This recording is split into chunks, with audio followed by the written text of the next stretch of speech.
Bonjour, dans cette correction de l'exercice 3 sur le calcul de probabilité de l'examen national de 2018 en mathématiques. L'énoncé de cet exercice est le suivant. Une urne contient 9 boules indiscernables ou touchées, 5 boules rouges qui portent les nombres 1, 1, 2, 2, 2 et 4 boules blanches portant les nombres 1, 2, 2 et 2. On considère l'expérience suivante. On tire au hasard et simultanément 3 boules de l'urne, et soit les événements A, les 3 boules tirées sont de même couleur, B, les 3 boules tirées portent le même nombre, et C, les 3 boules tirées sont de même couleur et portent le même nombre. Donc avant de commencer à répondre sur les questions, donc avant de commencer de répondre aux questions, il vaut mieux justifier quelques éléments avant de commencer. Donc la première question, c'est montrer que P de A est égal à 1 sur 6 et que P de B est égal à 1 sur 4 et P de C est égal à 1 sur 42. Avant de commencer, comme je viens de dire, on met d'abord soit oméga, l'univers des possibilités, d'accord? Puisque le tirage est simultané, alors chaque possibilité de tirage est une combinaison de 3 éléments parmi 9. Donc le tirage ici est simultané, donc chaque possibilité pourrait être considérée comme une combinaison de 3 éléments parmi 9. Alors le cardinal de oméga, c'est-à-dire le nombre de toutes ces combinaisons, bien de toutes ces possibilités, et c'est 3 9 qui est égal à 84 que vous pouvez calculer grâce à la formule de CPN que vous avez dans votre cours ou bien directement par la calculatrice si c'est permis de l'utiliser. Le tirage est au hasard et les boules sont indiscernables au toucher.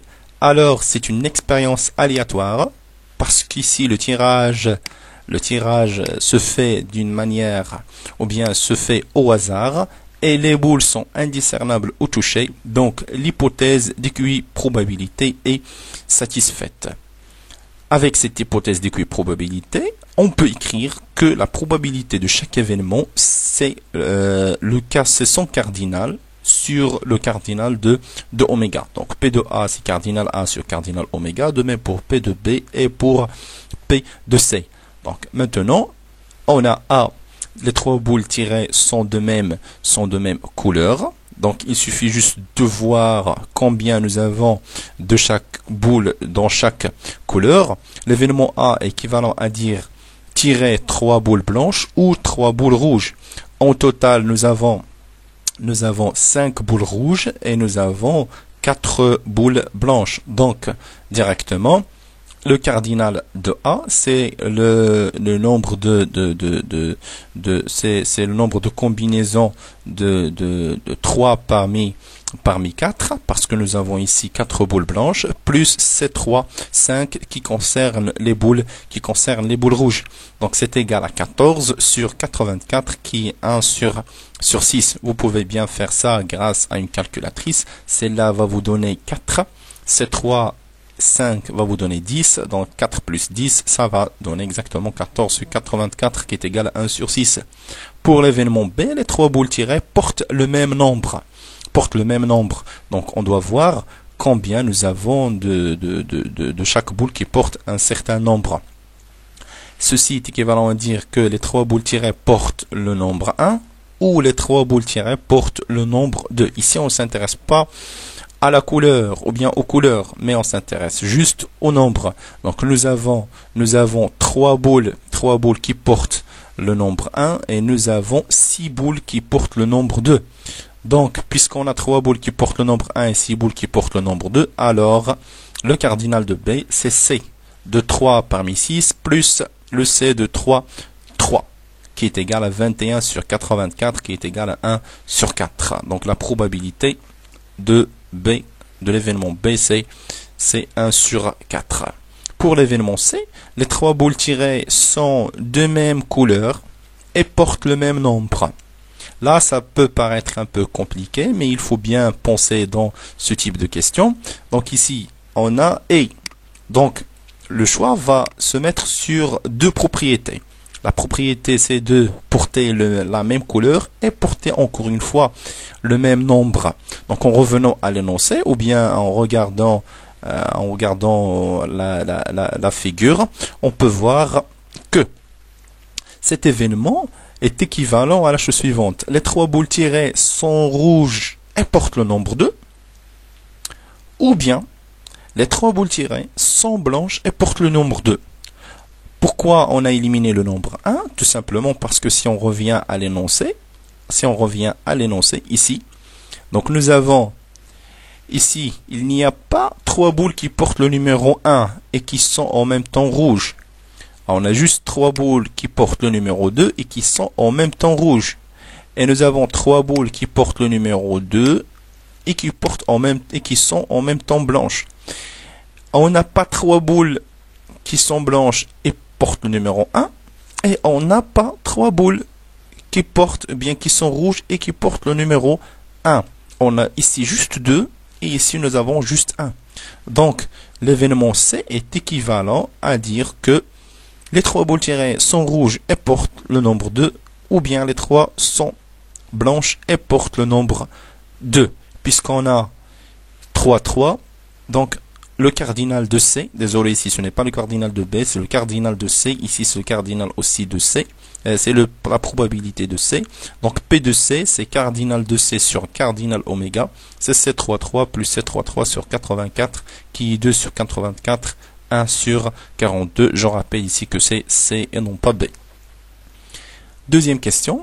On répète l'expérience précédente 3 fois avec remise dans l'urne des 3 boules tirées après chaque tirage. Et on considère la variable aléatoire X qui est égale au nombre de fois de réalisation de l'événement A.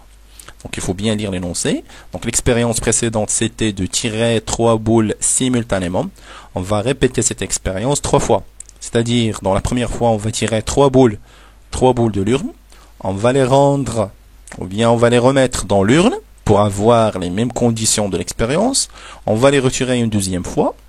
On va les rendre encore une fois dans l'urne et on va les retirer pour une dernière fois. Et toujours simultanément, toujours avec un tirage simultané. Donc là, il y a une répétition d'une expérience 3 fois. Et on considère la variable aléatoire X qui est égale au nombre de fois de réalisation de l'événement B. Donc on répète l'expérience 3 fois et on regarde combien de fois l'événement A, combien de fois va-t-il se réaliser, c'est-à-dire 3 boules qui portent la même couleur. Première question, déterminer les paramètres de la variable aléatoire, ici binomial. Donc l'expérience se répète 3 fois, avec remise dans l'urne des 3 boules tirées à chaque fois pour avoir les mêmes conditions ici. La probabilité de réalisation de l'événement A dans une seule expérience et P de A est égal à 1 sur 6. La variable aléatoire ici est reliée au nombre de fois de réalisation d'un événement. Donc ce type de variable aléatoire s'appelle variable aléatoire binomiale. Donc elle a 2 paramètres. Le premier paramètre, c'est le nombre de fois de répétition de cette expérience. Le deuxième paramètre, c'est la probabilité de l'événement auquel on s'intéresse au sein de cette répétition-là. C'est la probabilité. Ici, c'est 1 sur 6. Alors, puisque x est variable aléatoire égale au nombre de fois de réalisation de A, alors x est une loi binomiale de paramètres n égale à 3 et p égale à 1 sur 6. Donc la réponse ici est facile, il suffit juste de connaître la définition. Montrer que P de x égale à 1, c'est-à-dire la probabilité de l'événement x égale à 1. Donc si on veut bien l'expliciter, l'événement x égale à 1, c'est-à-dire l'événement A se réalise exactement une seule fois en répétant l'expérience 3 fois. Montrer que c'est égal à 25 sur 72 et on va calculer P de x égale à 2, c'est-à-dire la probabilité que l'événement A se réalise exactement 2 fois en répétant l'expérience 3 fois. On a P de x égale à 1, probabilité de cet événement est égale à ça. C'est une formule de votre cours qui se trouve vers la fin du cours de probabilité. Je rappelle que P de x égale à K, c'est C K N fois P de A à la puissance K fois 1 moins P de A à la puissance N moins K. Ici, N, c'est 3. Le K, c'est 1. Donc, en appliquant directement la formule, avec des calculs élémentaires, en remplaçant P de A, c'est 1 sur 6. En calculant, on va trouver enfin que c'est 25 sur 72. Fait 25 sur 72. De même, pour P de X égale à 2, on applique la même formule. Et je rappelle bien que cette formule ne s'applique que lorsqu'il s'agit d'une variable aléatoire binomiale et non pas dans les autres types de variables aléatoires. Donc c'est C de 3, P de A à la puissance 2, donc 2 ici joue le rôle de K. Et N ici, c'est le 3, donc P de A à la puissance 2, 1 moins P de A à la puissance 3 moins 2. Donc c'est égal à ça. En remplaçant, en calculant, on trouve enfin C 5 sur 72. Et je vous souhaite bon courage.